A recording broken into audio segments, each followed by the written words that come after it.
ప్రస్తుతం ఇక్కడ ప్రజావాణిలో భాగంగా ఇక్కడికి చాలామంది కూడా మాజీ సర్పంచ్లు వచ్చారు. సో వారి సమస్యలేందో వారిని అడిగి తెలుసుకుందాం. సార్ చెప్పండి సార్. నా పేరు సురివి యాదయ్య గౌడ్, తెలంగాణ సర్పంచుల సంఘం జాయింట్ యాక్షన్ కమిటీ రాష్ట్ర అధ్యక్షుని. ఈ కాంగ్రెస్ ప్రభుత్వం వచ్చి 21 నెలలు అవుతుంది. 21 నెలల సంధి మేము అభివృద్ధి పనులు చేసిన పెండింగ్ బిల్లులు అడుగుతుంటే రేపిస్తాం మాపిస్తామని ఇలా 21 నెలలకు వస్తుంది. దాదాపు వడ్డీలు చెల్లించలేక అనేక మంది తెలంగాణ రాష్ట్రంలో ఆత్మహత్యలు చేసుకున్నారు. గత ప్రభుత్వంలో అవార్డు తీసుకుంటే ఈ ప్రభుత్వంలో ఆత్మహత్యల తీసుకునే పరిస్థితులు సర్పంచులే వచ్చినాయి. అంటే ఇలాంటి దురదృష్టకరమైన సంఘటనలు జరుగుతున్నాయి. కాబట్టి స్థానిక సంస్థల ఎన్నికలు పెడతామని ఈ ప్రభుత్వం అంటుంది. మరి సర్పంచుల పెండింగ్ బిల్లులు చెల్లించకుండా మాకు ఎన్నికలు పెడితే ఇంకా చాలామంది సర్పంచులు తెలంగాణ రాష్ట్రంలో చనిపోయే ప్రమాదం ఉన్నది. కాబట్టి మా సర్పంచులని చనిపోకుండా మా ప్రాణాలు కాపాడాలని మేము ఇవాళ ప్రజాభవన్కి వచ్చి ముఖ్యమంత్రి గారికి వినతి పత్రం అందజేయడం జరిగింది. అదేవిధంగా మేము ఇండిపెండెంట్గా గెలిచిన వాళ్ళం. సర్పంచ్ అంటేనే ఇండిపెండెంట్ గుర్తు.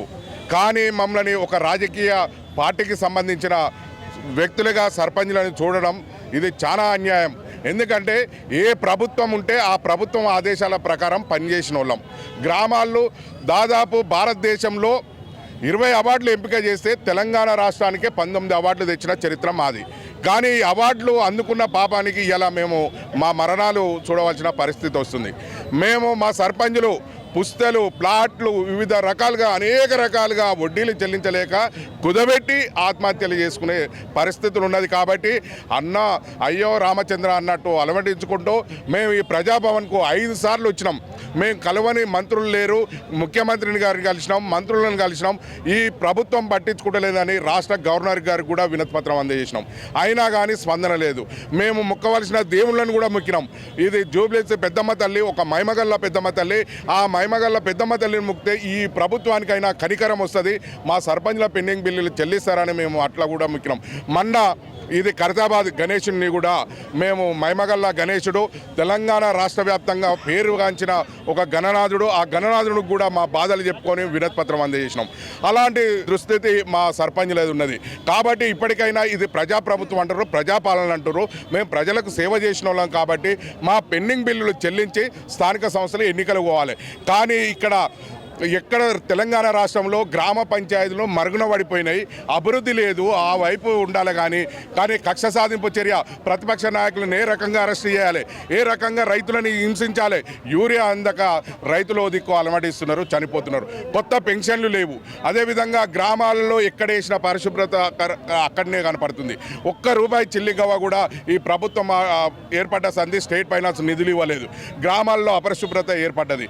కాబట్టి గ్రామ పంచాయతీ మీద, పరిపాలన మీద దృష్టి సాధించాలి. కానీ ఈ కక్ష సాధింపు చర్యలతోని ఒక టైంపాస్, ఒక డైవర్ట్స్ చేసినట్టు మా బిల్లులు అడిగితే ఇలా ఏదో ముంగటేసుకొని కాళేశ్వరం అది ఇది అని నివేదికని ముంగటేసుకొని ఒక కాలయాపన చేస్తున్నట్టు కనపడ్డది. కాబట్టి ఈ ముఖ్యమంత్రి గారు ఇప్పటికైనా స్పందించి మా సర్పంచ్ల పెండింగ్ బిల్లులు చెల్లించి స్థానిక సంస్థలకు ఎన్నికలు పోయి గ్రామాలను, పట్టణాలను ధీటుగా అభివృద్ధి చెందేటట్టు చూడాలని ముఖ్యమంత్రి గారిని కోరుతున్నాం. అదేవిధంగా పంచాయతీరాజ్ మినిస్టర్ కూడా ఒక బడుగు బలహీన వర్గాలకు చెందిన సీతక్క. కాబట్టి మావి కూడా బహుజనులమంతా బీసీ, ఎస్సీ, ఎస్టీ సర్పంచులు ఎక్కువ అప్పులు సప్పు చేసి అభివృద్ధి పనులు చేసిన ఆ బిల్లు చెల్లించే విధంగా సీతక్క కూడా చూడాలని కోరుతూ మాకు ఈ సర్పంచులమంతా ఇలా వచ్చి ప్రజాభవన్ ముంగట మొరపెట్టుకోవడం జరిగింది. దగ్గర గత ప్రభుత్వంలో 14 నెలలు, ఈ ప్రభుత్వం వచ్చిన తర్వాత 20 నెలలు దగ్గర మొత్తంగా 600 కోట్ల పైచీలకు డబ్బులు ఇచ్చేస్తే ఈ పంచాయతీలలో అయిపోతుంది. ఈ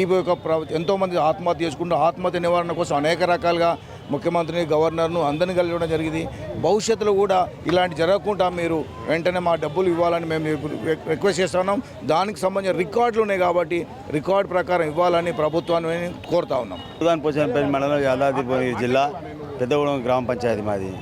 నాకు 50 లక్షల పెండింగ్ బిల్లులు ఉన్నాయి. పెండింగ్ బిల్లు ఇచ్చిన తర్వాతనే స్థానిక ఎలక్షన్ పోవాలని చెప్పి ప్రభుత్వాన్ని డిమాండ్ చేస్తూ ఉన్నాం. మేము అప్పులపాలు అయిపోయినాం. మాకు బంగారం తాకట్టు పెట్టినాం, భూములు తాకట్టు పెట్టి మేము పనులు చేసినాం. కాబట్టి మా పెండింగ్ బిల్లు తక్షణమే ఇచ్చిన తర్వాతనే స్థానిక సంస్థ ఎన్నికలు పెట్టాల్సింది ఆ ప్రభుత్వాన్ని కోరుతా ఉన్నాం. దాదాపు మన గ్రామాలలో పనిచేసిన బిల్లే దాదాపు నాకు 30 లక్షల పైన ఉన్నది. ఇప్పుడు మన ఆల్రెడీ కాంగ్రెస్ ప్రభుత్వం వచ్చి 22 నెలలు కంప్లీట్ అయినా ఇంతకుముందు గతంలో రేవంత్ రెడ్డి సీఎం గారు ఏమన్నాడంటే మీకు ఉన్న పెండింగ్లో ఉన్న బిల్లుని రాగానే చెల్లిస్తాడు. ఇక వచ్చినాక కనీసం అపాయింట్మెంట్ కాదు, ఆ గేట్ ముంగడు కూడా రానిస్తారు. మా సర్పంచ్ చూడగానే అందరూ అయ్యో అంటారు. కానీ ఈ రేవంత్ రెడ్డికి ఇంత కూడా కనికరం లేదు. కాబట్టి మా తక్షణమే పెండింగ్లో ఉన్న సర్పంచ్ల బిల్లు అంతా తొందరగా రిలీజ్ చేయాలి. చేసినాకనే ఎలక్షన్కి పోవాలని మా కోరిక.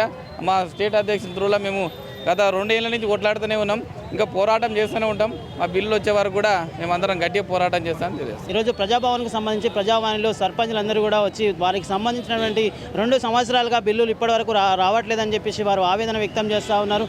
ఇదే విధంగా కొనసాగితే రేపు రాబో ఎన్నికల్లో కూడా సర్పంచ్లు ఎవరు కూడా ఇట్లా ముందుకు రాలేనటువంటి పరిస్థితి వస్తుందని చెప్పి వారు తెలియజేస్తూ ఉన్నారు. దీనికి సంబంధించి ప్రభుత్వం వెంటనే వారికి రావాల్సినటువంటి బకాయి బిల్లులు అన్నీ కూడా చెల్లించి తత్వరమే ఆ గ్రామాల అభివృద్ధికి పటిష్టంగా గ్రామాల అభివృద్ధికి సహకరించాలని చెప్పేసి సర్పంచులు కూడా గతంలో సర్పంచ్గా 5 సంవత్సరాల పరిపాలనలో భాగంగా మాకు ఎన్నో అవార్డులు పొందాము, కానీ ఇప్పటికీ కూడా మాకు రావాల్సినటువంటి బిల్లులు కూడా రాలేదు. అవార్డులకే పరిమితమైంది తప్ప మేము అప్పులు చేసుకొని సేవ చేయడం జరిగింది, అవార్డులు పొందడం జరిగింది, కానీ బిల్లులు రాలేదు. రావాల్సినటువంటి బిల్లులు వెంటనే చెల్లించి మాకు రావాల్సిన బకాయి బిల్లులు మొత్తం కూడా చెల్లించాలని చెప్పేసి సర్పంచ్ల సంఘం ద్వారా వారందరూ కూడా కోరుతూ ఉన్నారు. Video journalist Venkateswara, reporter Shyam Prasad. Please subscribe to the channel and download the Politicos app from the links in the description.